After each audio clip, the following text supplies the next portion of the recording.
안녕하세요. 오늘 Graph-Based SLAM with Landmarks 발표를 맡게 된 신동원입니다. 간단히 제 소개를 하자면 현재 라이다 센서를 만드는 테크 스타트업 SOSLab에서 선임연구원으로 근무 중에 있고 광주과학기술원 전기전자컴퓨터과학부에서 박사를 졸업했습니다. 작년에. 그리고 페이스북 슬램 KR 커뮤니티와 유튜브 슬램 KR 채널을 운영 중에 있고 그 외에 여러 가지 활동 경험이 있습니다.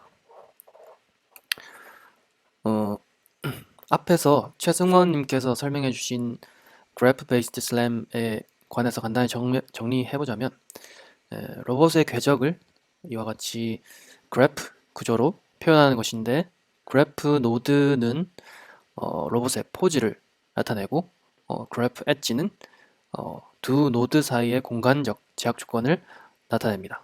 그래서 이렇게 만들어진 그 그래프 구조에 대해 모든 제약 조건을 만족시키는 형태로 에러를 최적화하는 것입니다. 앞에서 보여드린 예제에서는 로봇의 위치만 일단 고려한다는 특징이 있습니다. 이것을 랜드마크 정보도 포함하는 것으로 문제를 정의할 수 있는데 이와 같이 글로벌 레퍼런스 프레임에서 모바일 비어클이 이렇게 위치해 있고 피처 또는 랜드마크 틀이 지도상의 곳곳에 위치해 있는 형태가 되겠습니다. 이렇게 개념도를 그려볼 수 있고 오른쪽 그림에서는 어, 들판 또는 공원 같은 그런 야지 환경에서 나무와 같이 나무 또는 바위가 같이 고정된 장애물들을 랜드마크로 활용해서 로봇의 궤적을 예측한 예제가 되겠습니다. 빨간색은 장애물의 위치이고 파란색은 로봇의 궤적을 나타내고 있습니다. 이렇게 랜드마크를 활용해서 슬램을 할 수 있다라는 걸 소개해 주셨고요. 그래서 여기에서의 그래프 노드는 기존 로봇 포즈를 나타낼 뿐만 아니라 랜드마크 위치, 랜드마크의 로케이션도 나타낼 수 있고 또한 그래프 엣지는 기존의 로봇 포즈 사이에 오도메트리 정보를 나타내면서 로봇 포즈에서 이제 랜드마크 사이에 메저먼트 또는 옵저베이션 정보를 나타낼 수 있습니다. 그림으로 표현하면은 이와 같이 될 수 있겠습니다. 그래서 파란색 삼각형은 로봇의 포즈를 나타내고 그리고 검은색 이렇게 별로 나타낸 것은 그 지도상의 랜드마크를 나타내겠죠. 그리고 파란색으로 표시된 화살표는 오도메트리 메저먼트 그리고 빨간색으로 표시된 화살표는 랜드마크 옵저베이션을 이렇게 표시할 수 있습니다. 그렇다면 여기서 이제 오도메트리 메저먼트는 앞에 강의에서 설명해 주신 그래프 슬램 방법으로 최적화를 하면 되는데 랜드마크 옵저베이션은 어떻게 최적화를 할 수 있을까에 대한 질문이 따라올 수 있는데 시릴 교수님은 강의에서 두 가지 센서에 대해서 랜드마크를 고려하는 최적화 방법을 설명해 주셨습니다. 첫 번째는 로봇의 위치에 대해서 상대적인 랜드마크의 X, Y 좌표를 알 수 있는 XY 센서라고 하는 그런 센서가 있고 두 번째로는 로봇과 랜드마크 사이에 상대적인 회전각을 알 수 있는 bearing on this 센서가 있습니다. 그래서 먼저 XY 센서의 랜드마크 옵저베이션에 대해서 한번 알아보도록 하죠. 여기서는 로봇 포즈가 XI로 표현되었고 요 값은 그 로봇의 위치와 오리엔테이션 정보 X, Y, 세타의 값을 가집니다. 그리고 랜드마크는 XJ로 표현되고 랜드마크의 위치만 X, Y 위치 정보만 가지게 됩니다. 그러면 expected observation은 로봇의 위치 정보에 랜드마크 위치를 빼고 그리고 로봇의 오리엔테이션 정보를 이용해 회전한 값이 되겠습니다. 이렇게 표현할 수 있죠. 그러면 최적화를 위한 에러 펑션은 관찰값과 예측값 사이의 차이를 이렇게 구하면 되겠죠. 다음으로 bearing on this sensor에서는 로봇과 랜드마크 사이의 회전각을 알아내기 위해서 상대적인 회전각을 알아내기 위해서 아크탄젠트를 이용해 얻을 수 있는데 여기서 이제 두 로봇 포즈와 랜드마크 위치 사이의 차이에 대한 x 값 그리고 y 값 이게 사실은 여기 그림에서 델타 x와 델타 y가 될 것입니다. 그래서 이 값들을 이용해 이 사이의 앵글 요 알파라고 할 수 있죠. 요 알파 값을 구하고 거기에서 로봇의 헤딩 방향인 오리엔테이션인 세타 i를 빼면 결과적으로 이제 요 세타 ij가 나오게 되는데 이 값이 이제 이 observation 값이 되겠습니다. 그러면 최적화를 위한 에러 펑션은 앞에 예제와 마찬가지로 관찰값과 예측값 사이의 차이를 구하게 되면 얻을 수 있습니다. 이렇게 두 개의 센서에 대해서 observation과 에러 펑션을 정의할 수가 있습니다. 에러 펑션까지 정의를 했고 그 다음으로 우리가 그래프 최적화를 위해서 필요한 것은 행렬 h가 되겠습니다. 이 행렬 h는 이렇게 자코비안 매트릭스 트랜스포즈 인포메이션 매트릭스 그 다음에 자코비안 이렇게 행렬을 곱한 형태가 됩니다. 여기서 자코비안 행렬은 여기 벡터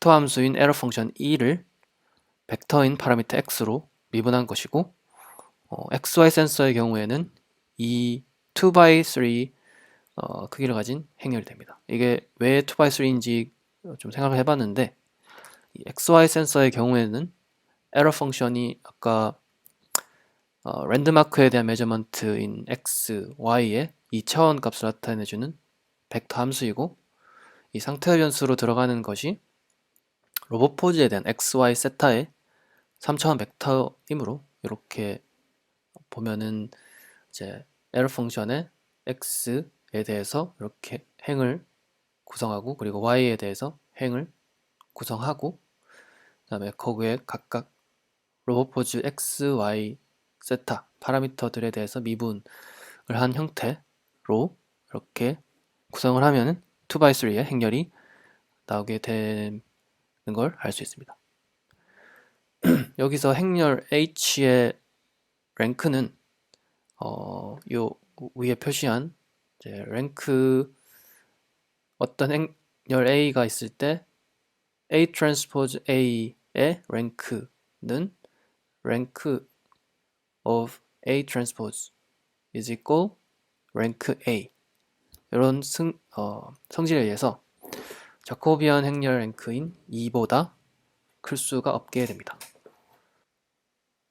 마찬가지로 bearing on this sensor의 경우 자코비안 행렬은 에러 펑션이 랜드마크에 대한 메저먼터인 세타의 1차원 값을 결과로 내어주는 벡터 함수이고 상태 변수로 들어가는 것이 로봇 포즈에 대한 x, y, 세타의 3차원 벡터이므로 1/3 행렬이 됩니다. 따라서 행렬 h의 랭크는 1이 되고요. 각각 센서의 경우에 로봇의 위치를 결정하기 위해서 몇 개의 랜드마크에 대한 관찰값이 필요할까에 대해서 생각해 볼 수 있습니다. 이 첫 번째로 XY 센서의 경우에 예를 들어 랜드마크에 대한 관찰값이 하나인 경우에는 로봇의 위치가 이와 같이 랜드마크를 중심으로 하나의 원 위에서 결정될 수 있습니다. 이 로봇 관점에서 랜드마크가 자신으로부터 특정한 x, y 위치에 놓여 있다 라는 정보만을 따져봤을 때는 이 원 위에 위치해 있는 이 원 위에서의 위치들은 모두 가능한 위치가 되고 이것을 원 디솔루션 스페이스라고 이야기를 합니다. 따라서 최소 몇 개의 랜드마크 관찰값이 있어야 로봇의 위치를 결정할 수 있는가를 따져보면 두 개의 관찰값이 있어야 로봇의 위치를 결정할 수 있다고 합니다. 다음으로 bearing on it 센서의 경우에는 랜드마크의 관찰값이 회전 각도에 대한 값밖에는 없습니다. 따라서 랜드마크의 관찰값이 하나인 경우에는 XY 평면 어디에 있던지 이게 그 해로서 가능한 위치가 됩니다. 이것을 XY 평면 2D 솔루션 스페이스라고 하고 이 경우에는 최소 3개의 랜드마크 옵저베이션이 있어야 로봇의 위치를 결정할 수 있다고 합니다. 근데 사실 저도 대략적으로 이해는 가는데 명확하게 이 예제가 와닿지는 않습니다. 일단은 네. 그래서 앞에서 살펴본 바와 같이 XY 센서의 경우에는 최소 2개의 관찰값이 있어야 로봇의 위치에 대한 해를 결정할 수 있고 bearing on it 센서의 경우에는 최소 3개의 관측값이 있어야 로봇의 위치에 대한 해를 결정할 수 있다고 정리를 할 수 있습니다. 그런데 우리가 항상 그런 경우가 있는 것이 아니고 랜드마크에 대해서 한 번만 관찰을 할 수 있는 경우가 있을 테고 로봇 위치 하나에 대해서 또는 로봇에 대한 오도메트리 정보가 없어서 없을 경우가 있습니다. 이런 경우에는 풀어야 되는 방정식의 수가 미지수의 개수보다 적은 경우이고 그래서 이거는 행렬이 full length가 아닌 경우 즉 underdetermined system이라고 이야기를 합니다.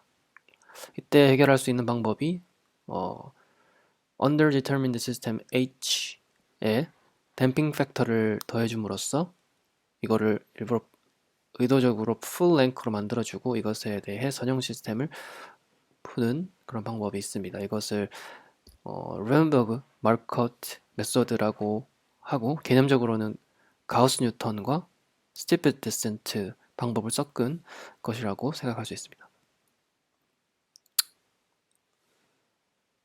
이거는 이 루덴버그 마르코트 메소드의 수도 코드를 나타내고 있는데요. 여기는 초기 이니셜 게스가 이렇게 x라고 주어졌을 때 이 while 문을 계속 돌립니다. 이 수렴할 때까지요. 이제 람다가 초기 값이 주어지고 이것을 이제 어떤 스테이트 벡터 x에 대해서 리니어 시스템을 만든 다음에 h와 b가 나오면 이것을 에러 펑션에 대해서 에러 값을 구하고 이제 현재의 x 스테이트 벡터 x는 이제 old x로 저장을 해두고 이 h와 b 그리고 x 그리고 람다 값을 이용해서 이렇게 댐핑 팩터를 더한 h 선형 시스템에 대해서 수식을 풀게 됩니다. 그러면 또 델타 x x에 대한 증가량이 나오게 되겠죠. 델타 x를 구하게 되고 그 다음에 이거를 이제 x 스테이트 벡터에 더해서 이제 변형을 줄 수 있겠죠. 그런 다음 그런 변화된 x 값에 대한 에러 값을 구해서 이게 이전에 있던 에러 값보다 크면 이게 뭔가 잘못 수렴하고 있다는 게 되겠죠. 뭔가 잘못 계산이 되어지고 있다 라고 해서 이 현재의 스테이트 벡터 x를 이전의 걸로 다시 되돌려주고 그 다음에 람다 값을 증가시켜서 다시 이제 while문을 돌면서 이 람다가 변형된 람다 값을 이용해서 선형 시스템을 풀게 되겠죠. 또한 그 반대의 경우 이 현재의 그 델타 x를 더한 스테이트 벡터 x를 했을 때 에러 값이 이 이전의 에러 값보다 작으면 그러면 이제 잘 찾아가고 있다라고 판단을 하고 이제 람다 값을 절반으로 줄여서 줄인 람다 값을 이용해서 또 이 선형 시스템을 풀게 됩니다. 이게 전체적인 이제 루덴버그 마르코프 메소드의 방법 수도 코드가 되겠습니다. 네. 이상으로 이제 Graph Based Slam with Landmark에 대한 내용을 발표를 드렸고요. 여기서는 내용이 되게 좀 짧긴 한데 앞에서 최승원 님이 설명해 주신 Graph Based Slam with Posegraph의 내용에서 이제 랜드마크를 추가해서 수식을 구성하고 에러 펑션 만들고 또 H 매트릭스를 만드는 그런 일련의 과정을 한번 살펴봤습니다. 네, 감사합니다.